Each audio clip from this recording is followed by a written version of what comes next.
Podcast Corner kembali menyapa Sobat IMC hari ini ya. Tentunya masih bersama saya Lini Diandra. Dan narasumber saya hari ini juga spesial. Jauh-jauh didatangkan dari Korea. Coba ya Sobat IMC lihat nih ya, yang bersama saya hari ini mirip Song Joong Ki apa enggak sih? Apa Kim So Hyun atau Hyun Bin? Bukan. Ternyata ini adalah seorang dokter spesialis neurologi ya.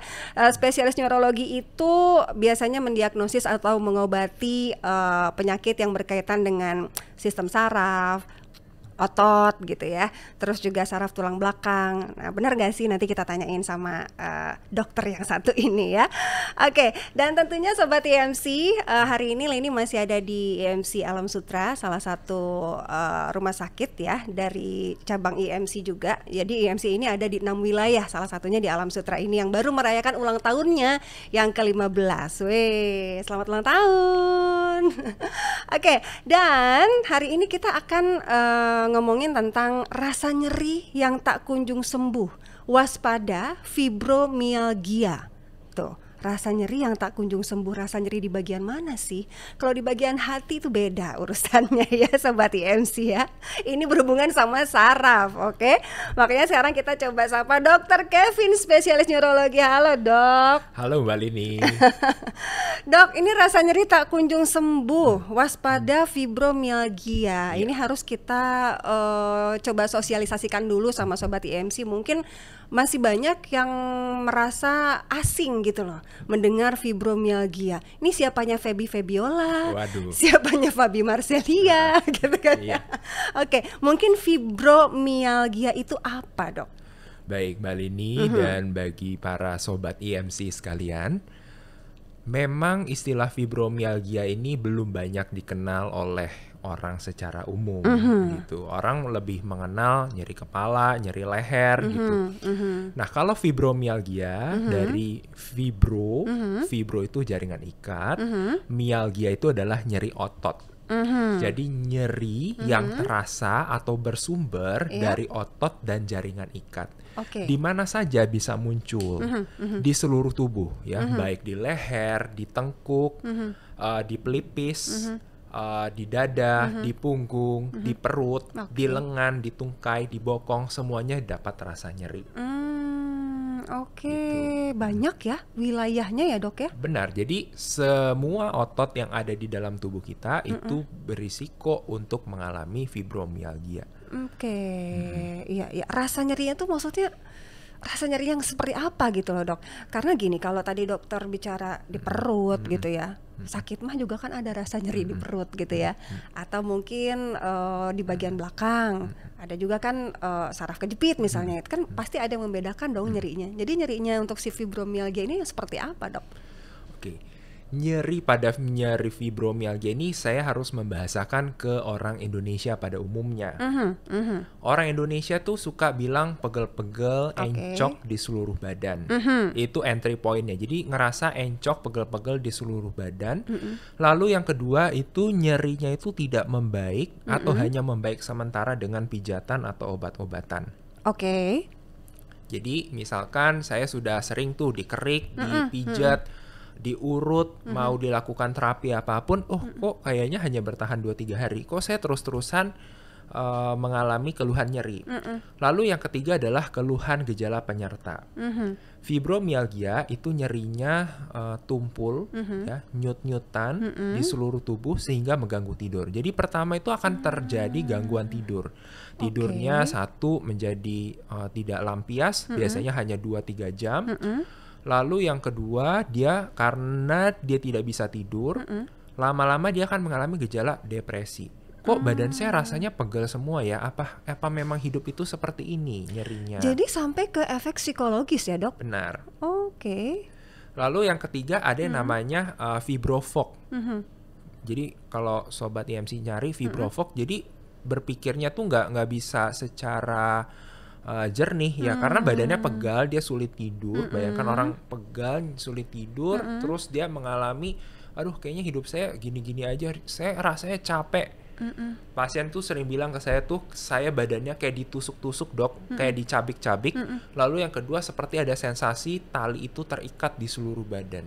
Jadi bayangkan tuh tidak lega atau tidak rileks Iya, gitu. iya. Oh, kayak gitu, Dok. Wow, ternyata ya. Iya. Ini yang aku kaget ya itu sih, Dok, sampai ke efek psikologis juga ya, sampai ke insomnia, nggak bisa tidur, bahkan sampai juga ke suasana hati lah istilahnya ya. Ya mungkin karena kayak kita terkungkung di badan sendiri Iya. gitu ya, Dok ya. Kok ngapa-ngapain nggak enak gitu ya.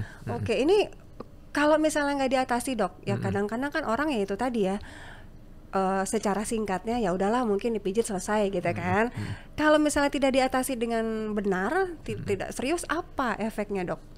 Efeknya adalah secara performa kerja atau performa dalam berelasi baik terhadap keluarga atau terhadap teman itu akan terganggu, Mbak Lini dan para sobat IMC. Karena pasien-pasien ini akan kemudian merasa, oh kok saya hidupnya ini berbeda ya, kok saya hidupnya tidak bisa menikmati, orang kok kayaknya enjoy bisa tertawa, orang bisa berolahraga dengan nyaman, orang ngerasa fresh, sedangkan saya itu merasa tidur kurang, bergerak itu sakit. Itu yang paling dampak nyata. Apakah sampai mengganggu yang lain? Ya itu tergantung dari seberapa berat gejalanya gitu. Karena ada juga yang pasien saya itu dia sampai tidak bisa, dia harus resign dari pekerjaannya karena ya dia bayangkan tidur cuma 2-3 jam tapi dia harus melakukan serentetan pekerjaan yang membutuhkan fokus. Jadi mempengaruhi juga ke kualitas hidup ya, Dok ya. Benar. Kalau tidak segera diatasi, dan tentunya ini tidak bisa dianggap remeh ya, Dok ya. Oke, ini biasanya penyebabnya itu karena apa, Dok? Penyebabnya, jadi kalau berdasarkan data, jadi kalau penelitian itu mengatakan bahwa ada kecenderungan bagi orang-orang dengan fibromialgia di otaknya itu lebih sensitif terhadap nyeri. Otaknya, oke. Jadi persepsi ambang nyerinya itu menurun. Jadi kalau orang biasa itu disentuh sedikit saja mungkin tidak terasa apa-apa atau geli. Tapi bagi orang fibromialgia itu sudah terasa nyeri hebat sekali. Disentuh pun pada saat pemeriksaan dia sudah merasakan nyeri. Jadi ambangnya yang menurun. Oke. Nah, ada pencetusnya. Apa sih pencetusnya? Pertama dari faktor psikologis. Iya. Faktor psikologis bahwa ada orang-orang tertentu yang memang lebih peka terhadap nyeri. Lalu yang kedua itu biasanya setelah ada penyakit infeksi ya terutama itu misalkan ada dulu pernah DBD atau yang paling beken sekarang itu adalah setelah COVID. Jadi banyak sekali pasien-pasien yang setelah COVID itu kan merasa kok badan saya pegal semua, saya tidak bisa intoleransi aktivitas. Nah itu kalau ada toolsnya kita periksa otot-ototnya itu ternyata cocok nih dengan fibromialgia. Yang ketiga setelah kecelakaan. Oke. Iya. Itu yang paling sering gitu. Oh, jadi itu ya, Dok ya, beberapa faktor pencetusnya ya. Oke. Aku jadi ngerasa deg-degan. Aduh, jangan-jangan fibromialgia nih. Soalnya saya alumni COVID juga, Dok, dan perasaan emang kok kayaknya ya setelah kena COVID itu emang kayak lebih gampang capek dibandingkan sebelumnya gitu loh, Dok. Iya. Nah, kalau kelelahan setelah COVID itu merupakan kalau orang kenalnya kan long COVID syndrome. Betul. Ya, long COVID syndrome itu ada macam-macam. Dan ada penelitian dari di Eropa kalau saya tidak salah, itu orang dengan COVID berapa persen sih yang akan mengalami fibromialgia? Itu datanya berkisar antara 10 sampai 20% orang dengan COVID post COVID itu ada toolsnya itu mengarah ke diagnosis pada fibromialgia. Oke, 10-20% ya. Sisanya itu yang tadi dokter sebutkan, yang lain-lain setelah kecelakaan lah dan lain-lain gitu ya. Oke, kalau misalnya olahraga, gaya hidup, termasuk juga pola makan, itu ikut memberikan kontribusi nggak sih, Dok, gitu loh, untuk kita supaya bisa mencegah fibromialgia?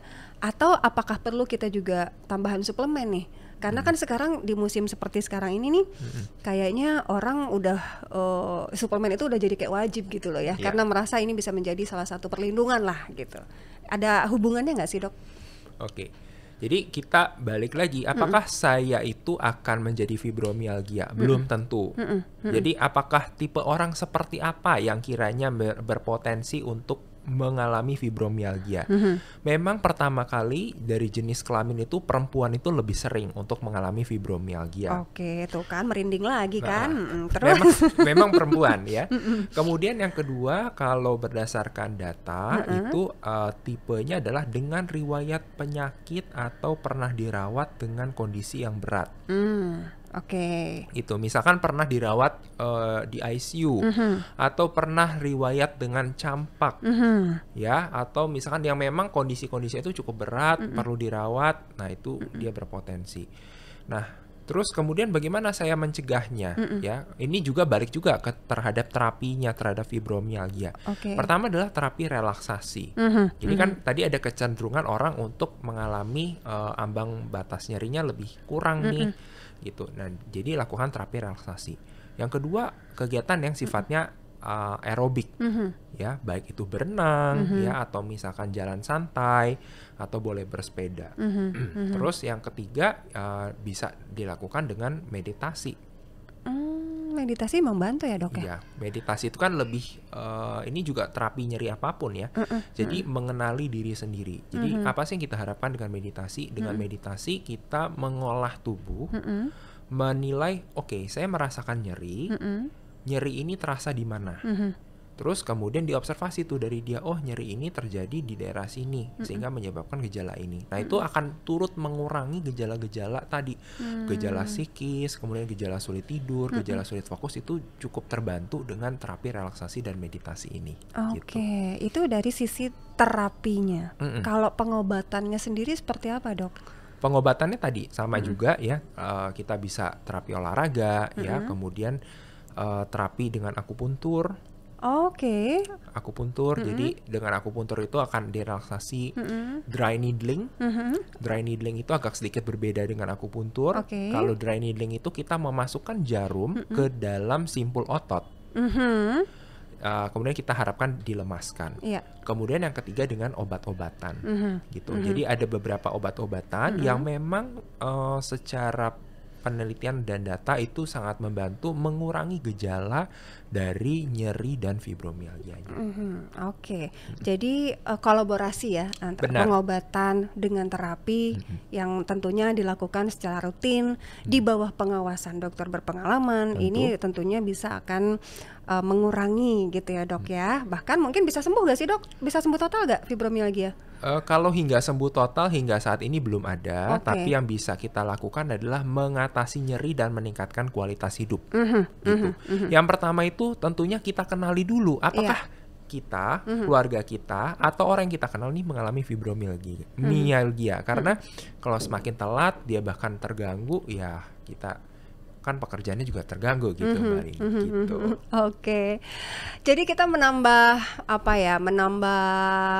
satu wawasan baru ya, wawasan baru lagi tentang yang namanya fibromialgia. Ternyata ya, Sobat IMC, memang yang namanya nyeri, terutama rasa nyeri ini konsisten. Terus kita juga kok melakukan berbagai cara kok nggak hilang-hilang, bahkan sudah mempengaruhi kualitas hidup, ini harus diwaspadai ya. Jadi sebaiknya segera periksakan diri Anda ke dokter. Nah, kalau misalnya mau cek ke Dokter Kevin, bisa datang ke Rumah Sakit IMC Alam Sutera di hari apa nih dok?